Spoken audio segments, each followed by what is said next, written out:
Hi అండి. Welcome back to our channel. నోటికేమి తినబుద్ధి కానప్పుడు లేదా టైం లేనప్పుడు కారంగా ఏమైనా తినాలనిపిస్తే ఇలా అప్పటికప్పుడు చేసుకునే కొత్తిమీర కోడిగుడ్డు కారాన్ని ఒక్కసారి ట్రై చేయండి. తిన్నా కొద్దీ తినాలనిపిస్తుంది. ఇది చేయడం కోసం ప్యాన్లోకి ఆయిల్ తీసుకొని ఆయిల్లో జీలకర్ర, సన్నగా తరిగిన పచ్చిమిర్చి, సన్నగా తరిగిన ఉల్లిపాయలు వేసుకోవాలి. ఈ ఉల్లిపాయలు అనేవి బాగా ఫ్రై అవ్వాలండి.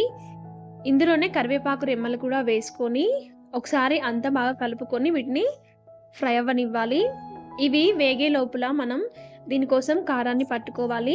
కారం కోసం ఇక్కడ 1.5 టేబుల్ స్పూన్ వరకు నేను ఇక్కడ కాశ్మీరీ చిల్లీ కారం వాడానండి. ఇందులోనే వెల్లుల్లి, పిడికెడు కొత్తిమీర కాడలతో సహా వేసుకోండి. జీలకర్ర, ధనియాలు కూడా వేసుకోండి. ఇందులోనే రుచికి సరిపడినంత సాల్ట్ కూడా వేసుకొని ఇలా కోర్సుగా మిక్సీకి వేసుకోవాలండి. కొత్తిమీర కారం మనకు రెడీ అయిపోయింది. మనకు ఆనియన్స్ కూడా వేగిపోయాయి. ఇలా ఆనియన్స్ వేగిన తర్వాత ఇందులోకి పసుపును వేసుకోవాలి.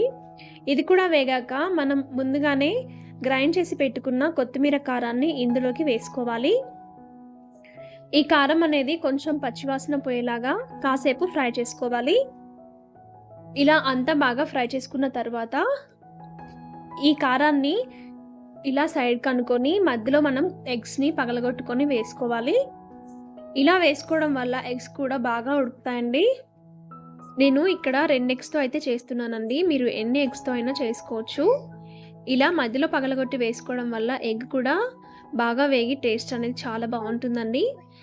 ఇలా మనం తీసుకున్న ఎగ్స్ని కర్రీలోకి వేసుకున్న తర్వాత పైనుంచి కొంచెం సాల్ట్ అలాగే కొంచెం కారాన్ని ఇలా స్ప్రింకిల్ చేయండి. ఇలా చేయడం వల్ల టేస్ట్ కూడా బాగుంటుంది.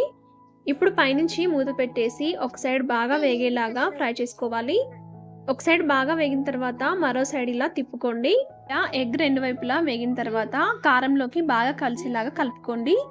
ఈ ఎగ్ని ఇలానే ఉంచుకోవచ్చు అండి, లేదంటే చిన్న చిన్న ముక్కలుగానైనా కట్ చేసుకోవచ్చు. అంతేనండి, ఎంతో టేస్టీగా స్పైసీగా ఉండే కొత్తిమీర కోడిగుడ్డు కారం రెడీ. చాలా అంటే చాలా రుచిగా ఉంటుందండి. తిన్నా కొద్దీ ఇంకా తినాలనిపిస్తుంది. నోటికి ఏమి తినబుద్ధి కానప్పుడు, టైం లేనప్పుడు ఈ విధంగా చేసుకొని హ్యాపీగా తినేసేయండి. రెసిపీ నచ్చితే లైక్ చేయండి. మీ ఫ్రెండ్స్ అండ్ ఫ్యామిలీతో షేర్ చేయండి.